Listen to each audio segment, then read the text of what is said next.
Welcome back mga ka-NG! Be inspired today with success stories ng ating mga kapartner. Ito yung mga living testimony na talagang kapartner natin ng Global Dominion sa pag-angat. Kumusta kayo dyan? Good morning! Excited na kami na makilala ang ating kapartner para sa ating hashtag Pwede Pala Story. Yes, Miss A. Dati po namin siyang OJT dito sa Global Dominion. Ngayon naman ay presidente na ng isang kumpanya. Wow! Oh, sa mga ka-NG at mga viewers natin dyan, sino ang magsasabi na ayaw nila maging boss o tumaas ang kanilang posisyon, di ba? Kasama yan sa goals natin. Yes, tama. Kaya for sure, marami silang matututunan at mapupulot dito sa featured hashtag Pwede Pala Story ng kasama ni Jenna.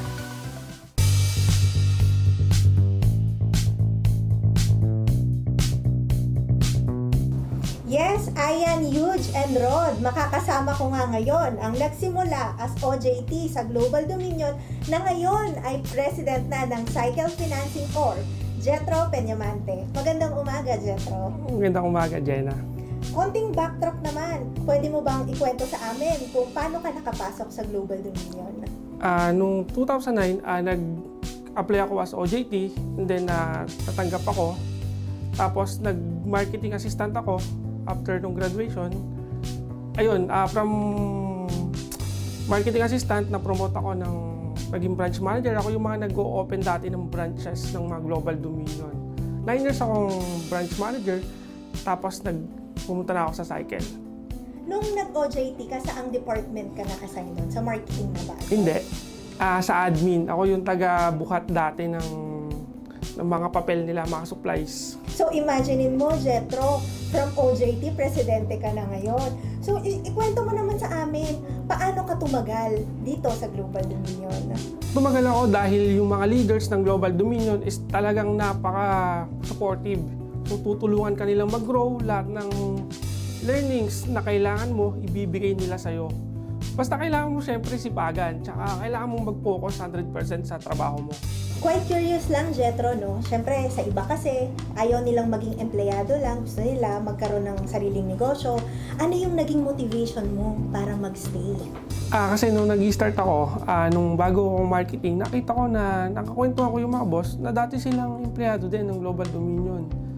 So nakita ko na ang opportunity na pagdating ng araw, kapag ginilingan ko, baka ako din yung management ng Global Dominion. Which is nangyari naman. Hindi nga lang sa Global Dominion, pero within the group, which is Cycle Financing Corp. Yes, Miss Jenna, kaya sobrang thankful sa management ng Global Dominion. For 11 years sa Global Dominion at 3 years ngayon sa Cycle Financing Corp, alam kong hindi naging madali ang mga pinagdaanan mo. Pwede mo bang ikwento sa amin kung ano-ano yung mga challenges mo? Yes, Miss Jenna. During the pandemic, noong 2021, nag-struggle kami sa benta dahil kukunti yung mga namamasada, kukunti yung nalabas. So bumaba yung benta. Ang ginawa namin, nagkaroon kami ng special project na brand new motorcycle financing. So kami yung nagpipinance ng mga motor sa Nueva Ecija. So nag-click siya. At the same time, nakasurvive yung company. Pero ngayon, bumalik na ulit kami sa Sanglao RCR ng motor and tricycle. Sakto yan, Jetro. During pandemic, nag-boom ang mga riders natin, ha? Kaya, tamang-tama sa negosyo mo. Paano mo naman na-overcome lahat ng challenges na yon? Ano yung mga natutunan mo? Yung mga natutunan ko, dapat unang-una, positive ka sa buhay. Kailangan mo maging positibo sa buhay. Kahit na anong mangyari, dapat maging positibo ka. Pangalawa, dapat may pangarap ka. Kailangan gusto mong umasenso. Hindi lang yung buhay mo, kundi yung mga nakakapaligid sa'yo, yung mga employees, tsaka yung mga borrower. Ang goal namin sa Cycle is to improve the lives of 300,000 families. So yun yung pinapangangatawanan namin na talagang umayos kami at tsaka yung company. Pwede mo pa bang maikwento sa amin kung paano naging susi ang Global Dominion sa iyong pag-asenso? Susi talaga yung Global Dominion dahil parang sa kanya nanggaling lahat eh. Kung wala yung Global Dominion, baka hindi ako presidente, hindi ako nag-manage ng malaking branch. Hindi ko na, kung ano yung meron ako ngayon, lahat yon dahil sa Global Dominion. Lahat yon dahil sa management ng Global Dominion.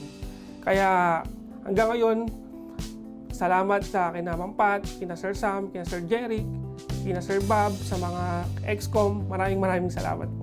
Kaya hindi nakakapagtaka, Jetro, na ikaw talaga ang kinuha bilang president ng Cycle Financing Corp. Pwede mo bang i-share sa amin ang iyong hashtag pwede pala story? Sure, Miss Jenna. Hashtag pwede pala, kahit ano, sky is the limit. Pwede pala na ang isang probinsyano, ang isang empleyado, is maging presidente ng isang kumpanya. Na sa Global Dominion, tutulungan ka. Magtiwala kayo sa mga leaders ng Global Dominion para sa inyo yung mga ginagawa nyo. Hindi para sa kanila, mas kayo makikinabang. Ako si Jetro Peñamante, ang president ng Cycle Financing Corporation, at ito ang aking hashtag pwede pala story. Sabi nga, experience is the best teacher. 11 years of experience ba naman sa kanyang field? Thank you, Jenna and Jetro. Rod, 11 years and counting dahil hindi siya tumitigil matuto at mag-grow. Sky is the limit nga, sabi niya. Tamang-tama, pwede ka talagang umangat at mag-grow, lalo na kung meron kang tamang kapartner. Katulad na lamang ng Global Dominion kung saan, Hashtag pwede pala!